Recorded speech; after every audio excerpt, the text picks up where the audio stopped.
Hello everyone, welcome to my channel Fiction Addiction. I hope you all are doing great and enjoy the addiction just like me. Okay, so Want to Love Your Cold Heart का next part start करते हैं part 11. कुन ने जब जहान को ईबो की बाहों में देखा तो उसे अजीब सी हेट्रेट फील हुई. वो अपने लंबे कदम लेता हुआ जहान के करीब पहुंचा और एक झटके में उसने जहान को ईबो से अलग कर दिया. तब जाकर कुन को एहसास हुआ कि उसके सामने खड़ा हुआ शख्स वाकई कौन है. अब दो निगाहें एक दूसरे को घूर रही थीं. ईबो कुन को और कुन ईबो को. ईबो की निगाह में कम्प्लीटली कोल्ड था, एंगर था, फ्रस्ट्रेशन थी. वो फ्रस्ट्रेशन जो किसी और के उसकी प्राइवेसी में दखल देने के कारण आई थी. वहीं कुन के अंदर थोड़ा सा हेजिटेशन तो था ही, क्योंकि ऑफ कोर्स वांग ईबो चाइना की कोई छोटी पर्सनालिटी नहीं है. उसकी एक इशारे पर चाइना कहाँ से कहाँ घूम जाए, इसका अंदाज़ा कुन को भी बहुत अच्छी तरीके से था. पर फिलहाल इस वक्त उसके सर के ऊपर एक ऐसा जुनून सवार था जो उसे हर एक चीज़ करने पर मजबूर कर रहा था. जहान की बॉडी एक पल में ईबो से जब अलग हुई तो ईबो की गेज शार्प हो गई. उसकी फिस्ट ऑटोमेटिकली क्लिंच हो गई. अब वो अपने सामने खड़े हुए शख्स को सिर्फ देख रहा था. ईबो को अपनी प्राइवेसी में इंटरफेयर करना कभी पसंद नहीं आया, और यहाँ तो ये पर्सन ना सिर्फ उसकी प्राइवेसी में इंटरफेयर कर रहा था बल्कि उसे इरिटेट और डिसरिस्पेक्ट भी कर रहा था. ये इंसान जिसकी वैल्यू ईबो की गेज के आसपास भी खड़े होने की नहीं है, और इस वक्त ये इंसान ईबो की परछाई के नीचे खड़ा है. और ना सिर्फ एरोगेंटली खड़ा हुआ है बल्कि रूड और ओवर स्मार्ट बनने की भी कोशिश कर रहा है. जहान भी कुन के ये एक्स्ट्रा ऑर्डिनरी बोल्ड मूव से सरप्राइज्ड और शॉक्ड दोनों था. पर वो इस वक्त अपने रियल इमोशंस दिखा नहीं सकता था, क्योंकि अभी उसे वो प्रिटेंड करना है जो ये बेवकूफ़ चाहता है. तभी तो जहान जान पाएगा कि असल में जहान के साथ ये सब कुछ करने वाला आखिर था कौन. जहान ने कभी भी इस चीज़ के लिए अपने आप को सॉफ्ट नहीं रखा. वो हमेशा ज़बरदस्ती के ख़िलाफ़ था, और यहाँ तो उसे ज़बरदस्ती वो करने के लिए मजबूर किया जा रहा था जिससे उसे सबसे ज़्यादा नफरत थी. उसे जानबूझकर छूना, ये वो चाहते थे ना, तो इन्हें इस चीज़ का जवाब ज़रूर मिलना चाहिए. पर उसके लिए पहले इन्हें इनका गुनाह कबूल करना होगा. इसीलिए जहान सिर्फ वहाँ पर पेशेंटली वेट कर रहा था और वैसे ही एक्ट कर रहा था जैसा कुन चाहता है. सिचुएशन थोड़ी ऑकवर्ड थी. चुप्पी तोड़ते हुए कुन ने कहा, mister Wang, I am really sorry, but अभी मेरे बॉयफ्रेंड की तरफ से मैं आपसे माफ़ी मांगना चाहता हूँ. गलती से शायद उसने आपको परेशान कर दिया. बॉयफ्रेंड वर्ड जैसे वहाँ पर एक ऐसा चीज़ थी जिसने सभी की ब्रोज को रेज कर दिया. ईबो अब उसे और ज़्यादा शार्पली देखने लगा. ईबो ने ये एक्सपेक्ट नहीं किया था कि ये बेवकूफ़ शख्स जहान को अपना बॉयफ्रेंड इंडिकेट करेगा, और ये वो जहान के रिएक्ट करने का इंतज़ार कर रहा था. पर अब एक और सरप्राइज उसे मिलना था. जहान बिल्कुल वहाँ पर ऐसे खड़ा था जैसे कि हाँ, वो इस बात को कम्प्लीटली एक्सेप्ट कर रहा हो. और इस चीज़ ने ईबो को पहले से और ज़्यादा एंगर, कोल्ड और फ्रस्ट्रेटेड कर दिया. एग्जैक्टली अगर ये इसका बॉयफ्रेंड है तो वो इस वक्त अभी जहान ईबो के साथ क्या कर रहा था? क्या वो उसके साथ खेल रहा था? ईबो ने अब अपनी शार्प केस को कुन की तरफ से हटाकर जहान की तरफ किया और उसे घूर कर देखने लगा. उसने अपने मन में कहा, यू क्लेवर बनी, मैं कोई खेलने की चीज़ नहीं हूँ, और अगर तुमने मुझसे दोबारा इस तरीके का बर्ताव करने की कोशिश करी तो आई स्वेयर तुम्हें इसके लिए पे करना पड़ेगा, और वो पे तुम्हारे लिए बहुत ज़्यादा एक्सपेंसिव होगा. ये वो इस वक्त बहुत गुस्सा था. उसकी मुट्ठियाँ बंधी हुई थी, पर ये सिचुएशन ऑकवर्ड थी. इसमें कोई कुछ कर नहीं सकता था, कह नहीं सकता था. ये वो अपने आप को थोड़ा सा हेल्पलेस महसूस कर रहा था. ओह इंटरेस्टिंग, तो ये तुम्हारा बॉयफ्रेंड है. बट मुझे ऐसा लगता है कि या तो तुम अपने बॉयफ्रेंड को सेटिस्फाई नहीं कर पा रहे हो. ये कहते हुए ईबो ने अपनी शार्प गेज से कुन को ऊपर से नीचे तक देखा. ईबो की ऐसी गेज के नीचे कुन एकदम से अनकंफर्टेबल फील करने लगा. वो ईबो का टॉन्ट कहीं ना कहीं समझ रहा था. ईबो ने आगे कंटिन्यू किया और कहा, या फिर तुम्हारा ही बॉयफ्रेंड लगता है तुमसे खुश नहीं है. जब ही तो इस वॉशरूम में एक स्ट्रेंजर के साथ फ्लर्ट कर रहा था, and you know he asked me about to become his prince. Deal and offer दोनों ही बहुत इंटरेस्टिंग थे, बट तुमने इंटरफेयर कर दिया. ईबो के वर्ड्स टॉन्टिंग थे और उसकी स्माइल बहुत ही ज़्यादा शार्प थी. उसके शब्द वाकई बहुत पैने थे. ये कहते हुए अब ईबो जहान को देख रहा था. जहान को भी ईबो के शब्द पसंद नहीं आए. अब दोनों एक दूसरे को देख रहे थे. ईबो ने स्मृत दिया जैसे कि जहान से आंखों ही आंखों में ये कहना चाहता हो कि तुम मेरे साथ खेलना चाहते हो ना, लेट्स प्ले. मैं भी खेलने में कोई पीछे नहीं हूँ. वो दोनों एक दूसरे में इतना ज़्यादा खो गए कि उन्हें एहसास ही नहीं हुआ कि वहाँ पर कोई तीसरा शख्स भी है. उन दोनों की नज़रें बहुत इंटेंस थीं और ये चीज़ कुन के अंदर हेट्रेड को बढ़ा रही थी। वैसे ही ईबो के कमेंट ने उसके अंदर एक अजीब सी चीज़ को पैदा किया था, इसलिए उसने अपनी पकड़ को जहान की वेस्ट के ऊपर टाइट कर लिया, इतना टाइट कि अब जहान को भी अनकंफर्टेबल फील होने लगा। वो एक तरीके से उसे हर्ट कर रहा था। वो उसकी कोई प्रॉपर्टी नहीं है, वो उसे इस तरीके से बिल्कुल भी ट्रीट नहीं कर सकता। जब जहान का उसकी कमर के ऊपर बहुत ज़्यादा दर्द महसूस होने लगा तो एकदम से उसने ईबो से अपनी नज़रों को हटाकर कुन की तरफ देखा। वो खुद को पीछे खींचना चाहता था, उसकी बाहों से निकलना चाहता था, पर कुन जहान को छोड़ने के लिए बिल्कुल भी तैयार नहीं था। जहान जितना ज़्यादा खुद को पीछे खींचने की कोशिश कर रहा था, कुन उसे उतना ही अपनी तरफ खींच रहा था और ये चीज़ कहीं ना कहीं ईबो भी नोटिस कर रहा था। वो इंटरफेयर करना चाहता था, पर ये ईबो का स्वभाव नहीं है। और इस वक्त जहान ने जब कुन ने उसे बॉयफ्रेंड की तरह इंट्रोड्यूस किया, उस बात पर कोई ऑब्जेक्शन नहीं उठाया, तो ईबो को ऑलरेडी बहुत ज़्यादा गुस्सा था। वो यहाँ पर इनके बीच में इंटरफेयर करके खुद का ही मजाक नहीं बनवाना चाहता था, इसीलिए वो अपने आप को रोक कर वहीं खड़ा रहा। उसकी पकड़ उसकी मुट्ठी में इतनी ज़्यादा कस गई थी कि अब तो उसके नाखून भी उसकी अंदर की स्किन के ऊपर धंस रहे थे। ईबो को खुद नहीं पता था कि वो इस तरीके से ऐसा क्यों बिहेव कर रहा है। वो जहान को जानता भी नहीं, जहान उसका कोई लगता भी नहीं, तो उसे इस तरीके से एक्ट नहीं करना चाहिए। यही चीज़ ईबो के अंदर और ज़्यादा गुस्सा पैदा कर रही थी। फिलहाल वो गुस्सा था सामने वाले शख्स से भी और खुद से भी इरिटेट हो रहा था। कुन ने एक नज़र जहान की तरफ देखा और फिर ईबो की तरफ देख कर कहा, आई एम सॉरी मिस्टर वांग, मैं अपने बॉयफ्रेंड की तरफ से आपसे माफ़ी मांगता हूँ दोबारा से, बट वो शायद बहुत ज़्यादा ड्रंक है। उसने फिर अपनी पकड़ को टाइट किया और फिर ईबो से कहा, मैं अपने बॉयफ्रेंड को कितना ज़्यादा सेटिस्फाई करता हूँ मिस्टर वांग, मैं आपको बता नहीं सकता। एक्चुअली अपनी तारीफ़ नहीं करना चाहता, लेकिन एक बार अगर हम नाइट स्पेंड करते हैं ना, तो मेरा बॉयफ्रेंड 4 या 5 दिन तक सीधा नहीं चल पाता। ये ड्रंक है, वरना ये आपको खुद बता देता है ना हनी। ये कहते हुए कुन ने जहान की तरफ देखा। एक तरीके से वो ईबो को टॉन्ट कर रहा था या उसे जवाब दे रहा था, जो कुछ भी अभी अभी ईबो ने कहा। ये सुनकर ईबो ने अपनी फिस्ट को और ज़्यादा क्लेंच कर लिया। वो घूर कर कुन की तरफ देखने लगा। ये बेवकूफ़ इंसान ईबो के सामने कुछ ज़्यादा ही बड़ाई नहीं कर रहा। कुन ने फिर से कहा, mister Wang, I am really sorry, but मुझे अब हमारी प्राइवेसी के लिए जाना होगा। बहुत सारी चीज़ें हमारे वेट कर रही हैं और मेरे स्वीट हार्ट को वेट करना बिल्कुल भी पसंद नहीं है। ये कहते हुए उसने जहान के हाथ को पकड़ा और उसे खींचता हुआ वॉशरूम के बाहर ले जाने लगा। वॉशरूम से बाहर जाते वक्त एक बार ईबो ने जहान की तरफ देखा। वो उसे रोकना चाहता था, कुछ करना चाहता था, पर वो हेल्पलेस था, रियली हेल्पलेस। और जहान भी कुन को फॉलो कर रहा था। बट जहान ने वॉशरूम से बाहर निकलते वक्त एक बार ईबो की तरफ देखा। उसे कम्प्लीटली अपनी आंखों में जैसे ऑब्जर्व करना चाहता हो जहान। जहान इस वक्त बहुत गुस्से में था, बहुत ज़्यादा गुस्से में। कुन ने आखिरकार से समझ क्या रखा है, क्या वो उसकी पर्सनल प्रॉपर्टी है। कुन जितना ज़्यादा जहान के साथ अब रफ हो रहा था, जहान का गुस्सा उतना ज़्यादा बढ़ता चला जा रहा था। वो खुद को इस वक्त रोक रहा था कुछ ऐसा करने से जो उसे यहाँ नहीं करना चाहिए। वो इस चीज़ का जवाब कुन को बहुत अच्छी तरीके से देगा। वो कोई नॉर्मल इंसान नहीं है जिसे हर कोई कैसे भी मिसट्रीट कर सकता है, और वो तो बिल्कुल भी मिसट्रीट नहीं कर सकता जो जहान को जानता नहीं है। एक अनजान शख्स जहान को प्रॉपर्टी की तरह ट्रीट बिल्कुल भी नहीं कर सकता। जहान ने मन में कहा, तुम ज़रा रुक जाओ कुन, तुम्हें हर चीज़ का जवाब मिलेगा। एक थर्ड की आवाज़ के साथ ही वॉशरूम का गेट बंद हो गया और अब वॉशरूम में कम्प्लीटली साइलेंस था। जहान और कुन जा चुके थे, बट ये वो वहीं खड़ा था। वो अभी भी अपनी जगह पर बिल्कुल स्टैचू की तरह खड़ा हुआ था। जो कुछ भी अभी हुआ कुछ सेकंड्स में, वो ईबो के लिए कम्प्लीटली अनबिलीवेबल था। ईबो की पर्सनैलिटी बिल्कुल भी ऐसी नहीं थी कि कोई शख्स उसके आगे अपनी ज़ुबान खोल सके, और यहाँ तो किसी शख्स ने उसे जवाब देने की कोशिश करी, उसका मजाक बनाने की कोशिश करी, सच में।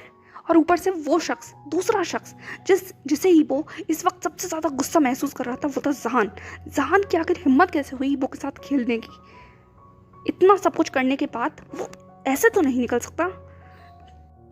ईबो ने वहीं जोर से वॉल पर पंच किया। वो पंच इतना तेज था कि कहीं ना कहीं ईबो के नकल्स में भी अब खून निकलना ज़रूर शुरू हो गया होगा, बट इस बात से ईबो को कोई भी चिंता नहीं थी। वो बस अपने अंदर के भरे हुए गुस्से को बाहर निकालना चाहता था। ईबो ने वहीं पर लगे हुए मिरर में अपना रिफ्लेक्शन देखा। उसका पूरा चेहरा कोल्ड था, आंखें बहुत ज़्यादा शार्प थीं और गुस्सा साफ साफ उसकी आंखों में नजर आ रहा था। उसके चारों तरफ से जैसे एक डार्क ऑरा एमिट हो रहा हो। ईबो ने खुद में ही बोलते हुए कहा, ये तुम नहीं थे वांग ईबो, बिल्कुल भी नहीं। वांग ईबो किसी भी स्ट्रेंजर को अपने इतने करीब नहीं आने दे सकता था, और फ्लर्ट वो तुम्हारी डिक्शनरी में ही नहीं है। So how dare you. वो जहान को बहुत ज़्यादा गुस्सा करना चाहता था। उससे पनिश करना चाहता था उसके इस बोल्ड एक्ट के लिए, बट वो ऐसा नहीं कर सकता था। कहीं ना कहीं वो जहान का चेहरा, वो मेस चेहरा अभी भी ईबो के दिमाग में घूम रहा था। जहान की वो आंखें, जिस तरीके से वो ईबो को देख रहा था, वो उसे नहीं भूल पा रहा था। जहान तो यहाँ से चला गया था, पर जहान की इमेज अभी भी ईबो के माइंड में थी और यही चीज़ उसे और फ्रस्ट्रेट कर रही थी। ईबो ने अपनी फिस्ट को क्लेंच करते हुए कहा, नो, हाउ डेयर यू, तुम उसे अपने दिमाग पे हावी नहीं होने दे सकते। He's just a stranger. He's just a fucking stranger, Ibo.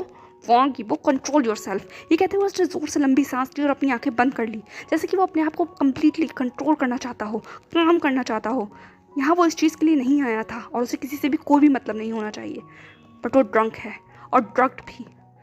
Fuck जान, ईबो, तुम्हें ये नहीं सोचना चाहिए। ये कहते हुए उसने अपने चेहरे के ऊपर थोड़ा सा पानी डाला और खुद को काम किया, सूट किया।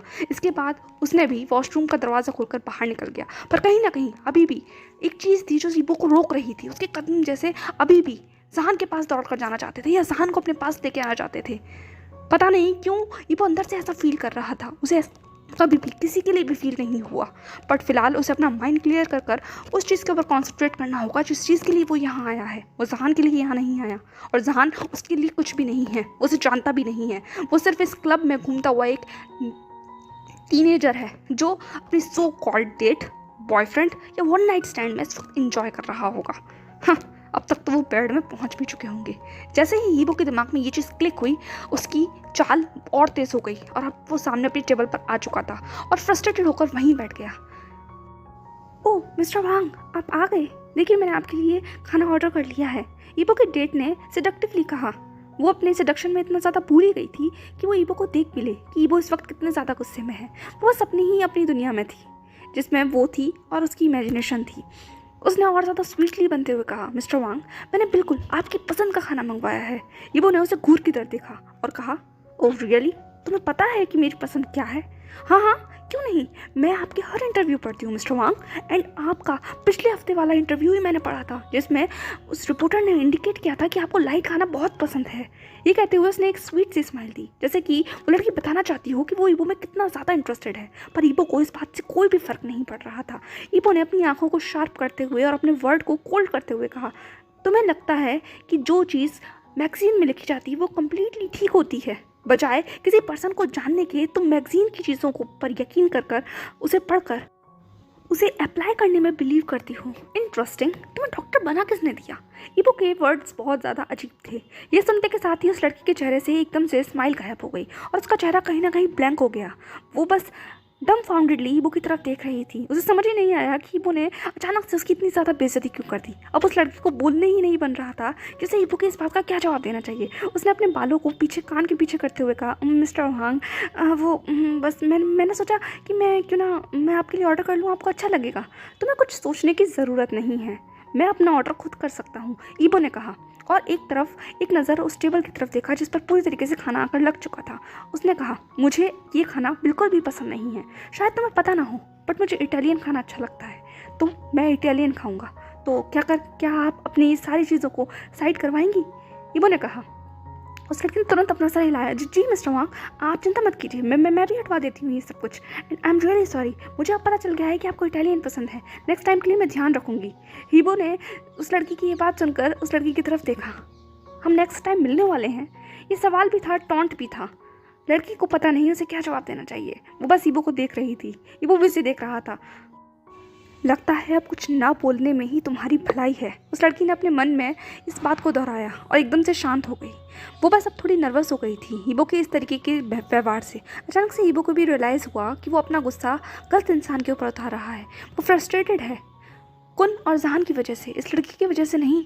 तो उसे अपना गुस्सा नहीं उतारना चाहिए।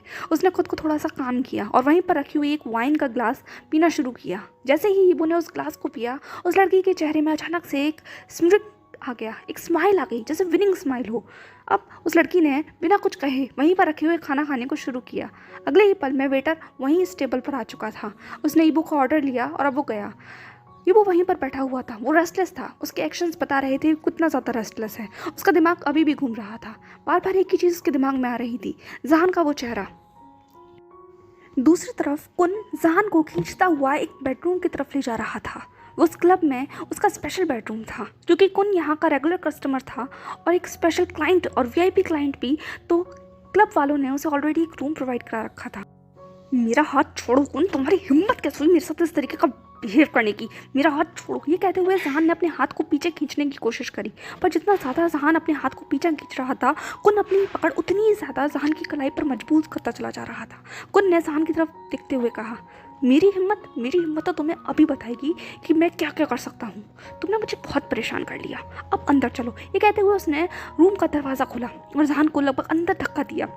जहान की बॉडी वीक थी, वो एकदम से संभल नहीं पाया इस अचानक से दिए हुए धक्के से, इसीलिए वो वहीं पर लगी हुई टेबल से टकराकर वहीं कारपेट पर गिर गया। अब जहान कुन को देख रहा था और कुन के चेहरे पर एक स्मित था, एक स्माइल थी, एक टॉन्टिंग स्माइल, एक ऐसी ईवल स्माइल जो जहान के अंदर बढ़ रहे गुस्से को और ज़्यादा बढ़ा रही थी। कुन ने कहा, तुम बहुत ज़्यादा उछल रहे थे ना, बहुत उड़ रहे थे बेबी।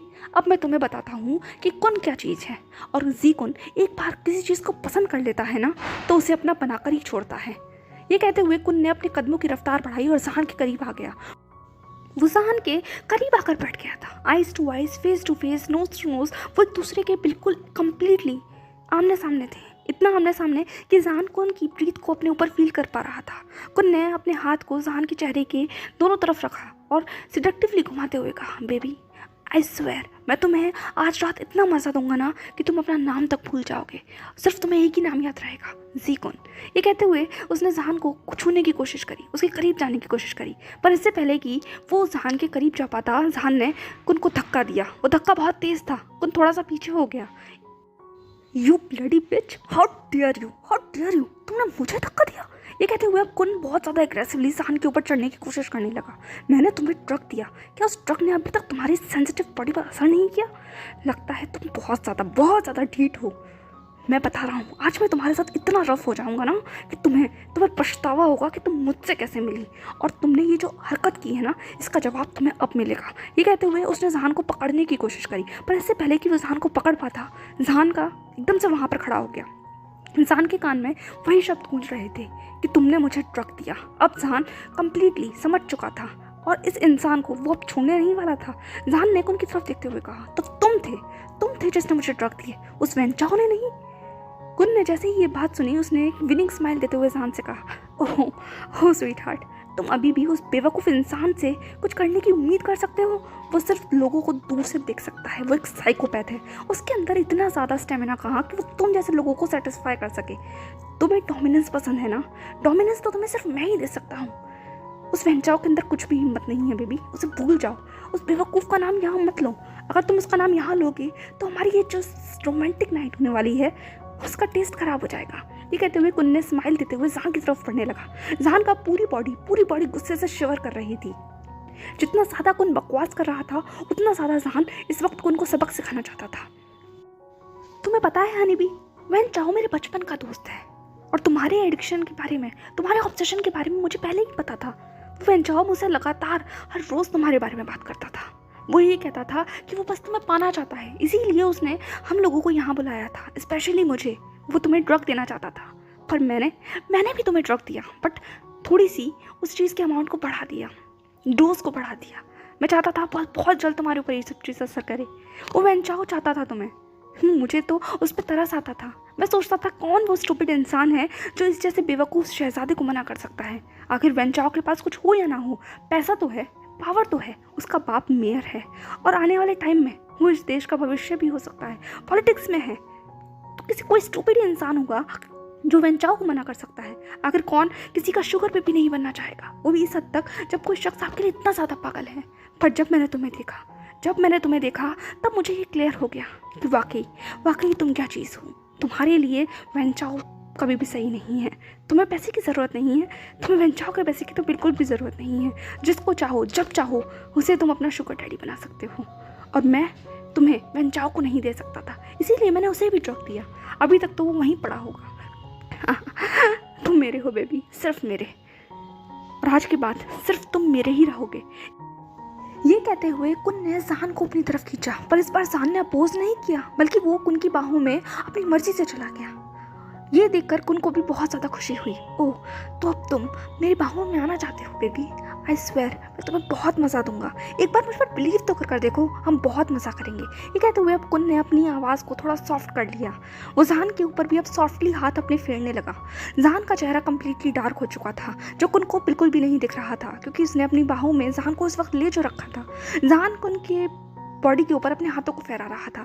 जहान ने अपनी वॉइस को सिडक्टिव करते हुए कहा, यस, आखिर तुमने इतनी ज़्यादा मेहनत जो की है कुन, तुमने मुझे ड्रग दिया, मुझे यहाँ तक लेकर आए, अपने मन में बहुत सारी फैंटेसी सजाई होंगी ना मेरे लिए। जान ने पूछा। कुन ने कहा, बहुत सारी, मैं तुम्हें बता भी नहीं सकता कि मैं तुम्हारे साथ क्या क्या करना चाहता हूँ। जब से मेरी नज़र तुम्हारे ऊपर पड़ी मुझे बहुत बहुत ज़्यादा कुछ करने की क्रेविंग हो रही थी। कुन अपनी ही बकवास करे चले जा रहा था। जान ने कहा, अच्छा चलो तो स्वीट हार्ट बेड पर चलते हैं, यहाँ खड़े होकर टाइम वेस्ट करने का क्या फ़ायदा। जान ने अपनी स्वीट आवाज़ में कहा, या श्योर। ये कहते हुए अब दोनों के दोनों एक दूसरे को कटल करते हुए लगभग बेड तक पहुंच चुके थे। जहान ने कुन को बेड पर धक्का दिया। कुन बस सरप्राइजिंगली, डम्बफाउंडेडली, फुलिशली, बेवकूफ़ों की तरह बस जहान को देख रहा था। वो लस्ट में पूरी तरीके से अंधा हो चुका था। जहान ने धीरे से कुन के बगल में जगह ली और वो अब कुन के साइड में लेट गया। उसकी आंखें कुन के ऊपर थीं, चेहरे पर एक डार्क स्माइल, एक फेंटेड स्माइल, ऐसी स्माइल जो किसी को भी दीवाना बनाने के लिए काफ़ी थी। पर उस स्माइल के पीछे बहुत कुछ था। जान ने अपने हाथों को कुन की बॉडी के ऊपर फहराना शुरू किया। उसने अपने हाथ को कुन के चिन के ऊपर रखा और उसके चिन को उठाकर कहा, तुम अपने किए के ऊपर बहुत ज़्यादा प्राउड महसूस कर रहे हो ना। जान की आंखें शार्प थीं, पर आवाज़ में बहुत ज़्यादा मिठास। कुन ने कहा, डेफिनेटली, मैं हमेशा अपने हर शिकार को ड्रग देता हूँ। मुझे बहुत अच्छा लगता है जब वो मेरे कंट्रोल में होते हैं, जब मैं उनकी बॉडी के ऊपर रूल करता हूँ। ये कहते हुए कुन ने स्माइल दी। वो एक प्राउड स्माइल थी और ये चीज़ जहान को भी बहुत ज़्यादा सेटिस्फाई कर रही थी। वो बस कुन से सुनना चाहता था ताकि वो अपने अंदर के डार्क साइड को जगा सके। वो जितना ज़्यादा कुन को सुनेगा उतना ज़्यादा जहान के अंदर वो डार्क साइड जागेगा। जहान ने अपनी बात को आगे बढ़ाते हुए कहा, तो तुम्हें अच्छा लगता है लोगों को उनकी इजाज़त के बगैर छूना। कुन ने कहा, इजाज़त लेने की क्या ज़रूरत है, जब जिसके ऊपर आपका मन आ जाए बस उसे छू लो। ओ, तो तुम्हें दूसरे की चिंता की, दूसरे की फिक्र की कोई फिक्र नहीं है। दूसरा तुम्हारे साथ कुछ करना चाहता है या नहीं, इस बात से तुम्हें कोई मतलब नहीं है। जान ने पूछा, हो, मैं क्यों मतलब रखने लगा, आखिर ये वन नाइट स्टैंड ही तो है, कौन सा हमें एक दूसरे के साथ लाइफ गुजारनी है, और एक रात के लिए तो वो मुझे अपनी बॉडी दे ही सकते हैं ना, इतना तो वो कर ही सकते हैं। और बेबी, मैं कोई घाटे का सौदा नहीं करता, मैं उन्हें सेटिस्फाई करता हूँ रात में, और दिन में मैं उन्हें अच्छी खासी पेमेंट देता हूँ, इतनी पेमेंट जो उनके वन नाइट स्टैंड के लिए बहुत काफ़ी होगी। सच बता रहा हूँ, कुन ने प्राउडली कहा। ओह, तो तुम पेमेंट भी देते हो, मतलब किसी और की इज्जत तुम्हारे लिए पैसों के बराबर है। जान ने पूछा। मैं अब इस बारे में कुछ नहीं कहना चाहता, और हम बात क्यों कर रहे हैं। कुन ने पूछा। कुछ करते हैं। ये कहते हुए वो जान के करीब जाने लगा, पर जान ने कुन को कंधे से पकड़कर रोक दिया। अरे बात करते हैं ना, बात करने से ही तो मूड बनता है, जान ने कहा। अब जहान की फिंगर्स कुन के शोल्डर से नीचे जा रही थी, धीरे धीरे उसकी नेक तक पहुंची। नेक एरिया पे जहान ने हल्का सा प्रेस किया। कुन को अजीब तो लगा, पर उसने कुछ कहा नहीं, वो बस जहान को देख रहा था। बेबी, तुम मुझे बहुत बहुत हॉर्नी फील करा रहे हो, बस तुम्हें टच करना चाहता हूँ, मैं तुम्हें छूना चाहता हूँ। वो बस कुन वहीं बेड पर पड़ा हुआ तड़प रहा था। उसकी बॉडी बता रही थी कि वो जहान के लिए कितना ज़्यादा एक्साइटेड हो रहा है, और ये बात जहान भी फील कर पा रहा था। जान के चेहरे पे जो स्मृक था वो और ज़्यादा पैना हो गया। जान ने कुछ कहा नहीं, उसकी बॉडी पे सिर्फ वो कुन की बॉडी के ऊपर अपने हाथों को फहरा रहा था। धीरे धीरे उसके हाथ कभी उसके एब्डोमेन पर, कभी उसकी पीठ पर, कभी उसके चेस्ट पर छू रहे थे, और जहाँ जहाँ जान छू रहा था वहाँ कुन को एक अजीब से दर्द का एहसास हो रहा था। पर फिलहाल वो इस वक्त जान की बातों में, उसकी आंखों में पूरी तरीके से डूबा हुआ था। जान कंटिन्यूसली उससे बातें करता चला जा रहा था। वो बातें बहुत ज़्यादा स्वीट थी, ऐसी बातें थी जो कपल इंटीमेसी के दौरान करते हैं। जान इस वक्त कुन को एक ऐसी जगह ले जाना चाहता था, एक ऐसे ख्वाब में पहुंचा देना चाहता था जिसकी फैंटेसी वो इस वक्त देख रहा हो। वो बिल्कुल उसी तरीके से कुन के साथ बिहेव कर रहा था जैसा कुन चाहता था, सबमिसिव। पर इन सब के बीच भी जहान ने कुन को खुद को छूने नहीं दिया था। वो लोग एक निश्चित दूरी पर थे, पास थे, करीब थे, लेकिन दूरी पर थे। जब कोई लस्ट में डूबा होता है तो वो इंसान कम्प्लीटली अंधा होता है। उस वक्त अगर तुम हंसते हंसते उसकी जान भी ले लोगे ना तो उस शख्स को एहसास भी नहीं होगा। इस बात का पता जहान को लग गया था। जहान ने कम से कम 10 से 15 मिनट लिए। इस बीच जहान का हाथ रुका नहीं, पर कुन बेवकूफ़ इतना था, उसे लग रहा था कि जहान उसको प्रिपेयर कर रहा है। कुछ ही सेकंड के बाद जहान ने एक स्मृक किया। ये स्मृक बहुत अलग था, बहुत ज़्यादा अलग। लास्ट प्रेशर पॉइंट दबाने के बाद जहान ने अपने हाथ को अपनी तरफ खींच लिया और अब वो वहाँ पर बैठकर बस कुन की तरफ देखने लगा, इंटेंसली, प्रेशराइजली।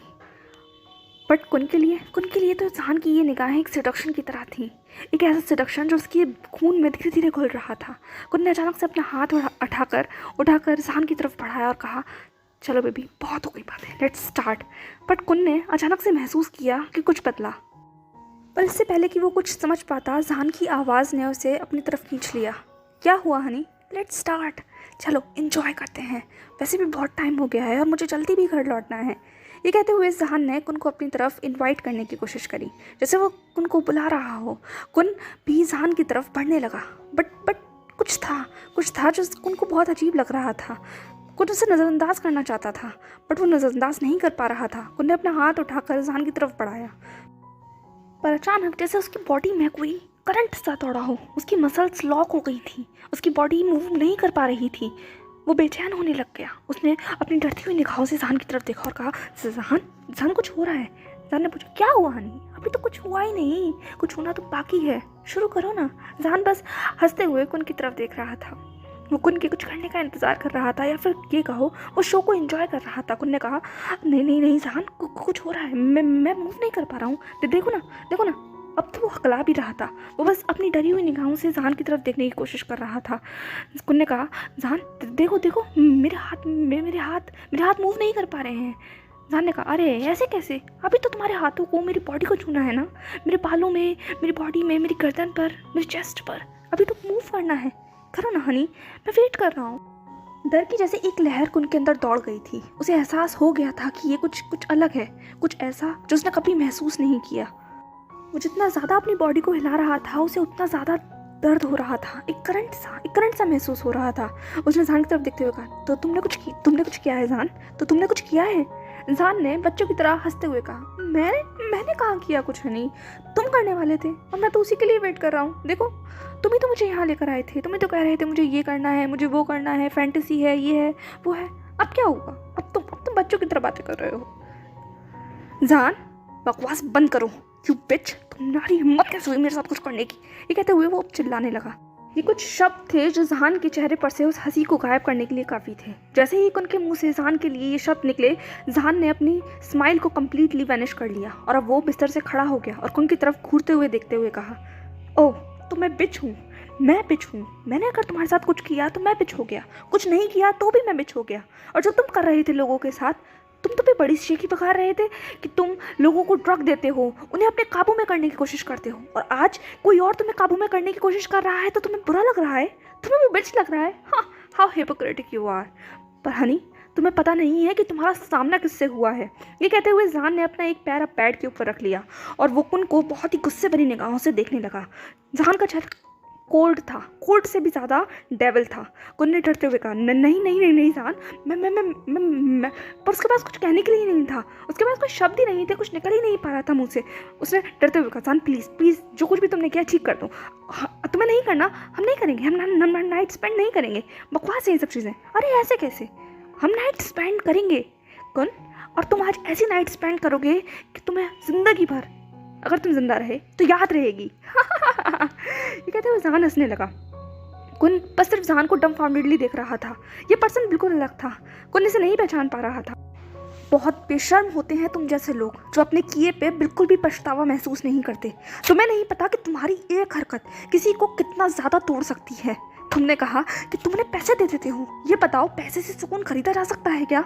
जहान कुन से पूछ रहा था, पर कहीं ना कहीं उसके जहन में कुछ और इमेजेस चल रही थी, ऐसी इमेजेस जो शायद उसके पास से जुड़ी थी। कुछ चीखें उसके कानों में गूंज रही थी। जहान जितना ज़्यादा इन शब्दों को अपने मुंह से बाहर निकाल रहा था, उसके शरीर में गुस्सा बढ़ता चला जा रहा था। जहान की आंखें बहुत ज़्यादा डार्क होती चली जा रही थी। कुन ने कहा, ज़्यादा ओवर सेंसिटिव होने की ज़रूरत नहीं है जहान, और ये बच्चों का खेल नहीं है, तुम किसी की ज़िंदगी के साथ ऐसे नहीं खेल सकते, मुझे आज़ाद करो। कुन ने कहा, चिल्लाकर कहा। जहान ने कहा, हो क्या कहा तुमने? बच्चों का खेल नहीं है? हो हाँ, अभी तुम मेरी ज़िंदगी बर्बाद करने के लिए तुले हुए थे, मुझे अपना बनाना चाहते थे, टिट फॉर टैट। मैंने भी वही किया, तो तुम्हें बुरा क्यों लग रहा है? ज़िंदगी सबकी बराबर होती है स्वीट हार्ट, और इसका अंदाज़ा तुम्हें अभी लगेगा। जान देखो, देखो ख़त्म करो इसको, ख़त्म करो। ये चीज़ें बहुत सेंसिटिव हो रही हैं। मैं इसे ख़त्म नहीं करूँगा। क्या तुम्हें पछतावा है? जहान ने पूछा। मुझे कोई पछतावा नहीं है, कुन ने एरोगेंटली जवाब दिया। जहान का चेहरा अब और ज़्यादा डार्क हो गया। इस वेल डन, तो तुम्हें पछतावा नहीं है। कोई बात नहीं स्वीट हार्ट, आज के बाद तुम्हें पता चल जाएगा कि कैसा लगता है जिस इंसान को तुम कमज़ोर समझो वो तुम्हारे ऊपर वार करे। I have 1% for you and I am sure ये प्रेजेंट तुम्हें बहुत पसंद आएगा। ये कहते हुए जहान ने अपनी मैसी बन में से एक पिन बाहर निकाली। उस पिन को देखने के बाद कुन का पूरा चेहरा जैसे सफ़ेद पड़ गया, फक्त सफ़ेद। कुन बस जहान को डम्फाउंडेडली देख रहा था। उसे नहीं समझ में आ रहा था क्या हो रहा है। जहान कुन के करीब बढ़ते हुए बोला, देखो sweetheart, this is a special gift only made by me. ये कहते हुए जहान ने उस पिन को उनके करीब लेके गया। No Jahan, no, please stop it, please apologize please, don't do this. तुम्हें पता है स्वीट हार्ट मैं क्या करने वाला हूँ? जहान ने पूछा। नो मुझे नहीं पता, मुझे नहीं जानना जहान, प्लीज मुझे जाने दो, प्लीज मुझे जाने दो। नो मैं ऐसे कैसे जाने दूँ? वेट। ये कहते हुए जहान ने उस पिन को धीरे से उनकी बेयर नेक के करीब पिन कर दिया, उसकी विंड पाइप के करीब पिन कर वो जहान तुरंत पीछे हो गया और कुन बस जहान को देख रहा था। वो कम्प्लीटली लाचार था क्योंकि वो अपनी बॉडी को पहले ही मूव नहीं कर पा रहा था। कुन ने डरते हुए पूछा, जहान तो तुमने मेरे साथ क्या किया है तुमने मेरे साथ? कुन का पूरा चेहरा अब आंसुओं से भी भीग चुका था। जहान ने हंसते हुए कहा, स्वीट हार्ट कुछ नहीं किया मैंने, तुम्हारी ये फड़कती हुई बॉडी को मैंने शांत कर दिया, सुन्न कर दिया मैंने इसे। कुन ने हिचकिचाते हुए पूछा, कैसे? जहान ने कहा, तुम्हारे शरीर के ऐसे प्रेशर पॉइंट को मैंने पिन किया है कि तुम चाह कर भी अपने शरीर को अब हिला नहीं पाओगे जब तक कि मैं ना चाहूँ, और मैं ऐसा बिल्कुल भी नहीं चाहता। अब दूसरी तरफ ईबो की टेबल पर एकाएक ईबो टेबल से खड़ा हो गया। उसने घूर कर उस लड़की की तरफ देखा जो उसकी सामने बैठी हुई थी। लड़की भी उसे देख रही थी। उसने हिचकते हुए पूछा, मिस्टर वांग व्हाट हैपेंड? ईबो ने कहा, लेट्स ओवर। बट मिस्टर वांग, अभी तो हमने शुरू किया है, खत्म हो चुका है सब कुछ। ये कहते हुए ईबो ने अब उस टेबल को कम्प्लीटली छोड़ दिया और वो आगे बढ़ने लगा। उसने अपने साइड में खड़े हुए बॉडीगार्ड को इशारा करते हुए कहा, अभी की अभी इस क्लब में उस शख्स को ढूंढो जिस शख्स से मैं वॉशरूम में मिला था। सीसीटीवी फुटेज से उसकी फुटेज लो और उसे ढूंढो। इसके बाद ईबो जाके अपनी लीमो में बैठ गया। वही रेस्टलेस होकर इंतजार करने लगा। उसके दिमाग में अभी भी वही सब चीज़ें घूम रही थी। उसे नहीं पता उसे क्यों ऑर्डर दिया, बट इस वक्त उसे जहान चाहिए था अपने सामने। बहुत सारी चीज़ें उसके दिमाग में चल रही थी। ओके गाइस, चलिए इस पार्ट को यहीं ख़त्म करते हैं। बहुत लंबा वीडियो हो गया, आज मैंने बहुत कुछ एक्सप्लेन कर दिया, मुझे ऐसा लगता है। तो इस वीडियो को यहीं ख़त्म करते हैं। वीडियो आपको जैसा भी लगा हो प्लीज़ कमेंट सेक्शन में बताइएगा। एंड डेफिनेटली नेक्स्ट पार्ट बहुत ज़्यादा इंटरेस्टिंग होने वाला है। आई टोल्ड यू, पहले से ही बता देती हूँ, नेक्स्ट पार्ट बहुत स्पाइसी होने वाला है। And I want to ask you one question. अब हम लोग 10 वीडियो कंप्लीट कर चुके हैं, तो अब मैं आपसे फाइनली ओवरव्यू लेना चाहती हूँ एक।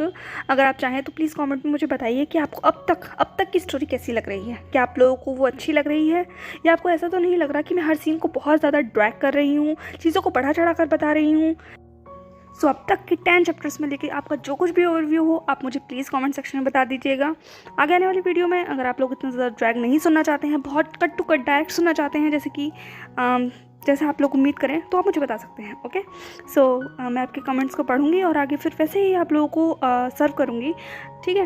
Okay, so till then comment कीजिएगा, लाइक कीजिएगा, सब्सक्राइब कीजिएगा, एंड प्लीज़ जितना जल्दी आप मेरे को सब्सक्राइब करेंगे उतना जल्दी मैं नेक्स्ट वीडियो बनाऊंगी। क्योंकि अब मुझे थोड़ा सा आलस आ रहा है क्योंकि हमारे सब्सक्राइबर्स बढ़ ही नहीं रहे हैं यार। कब से एक ही स्वीप पर अटक गए हैं।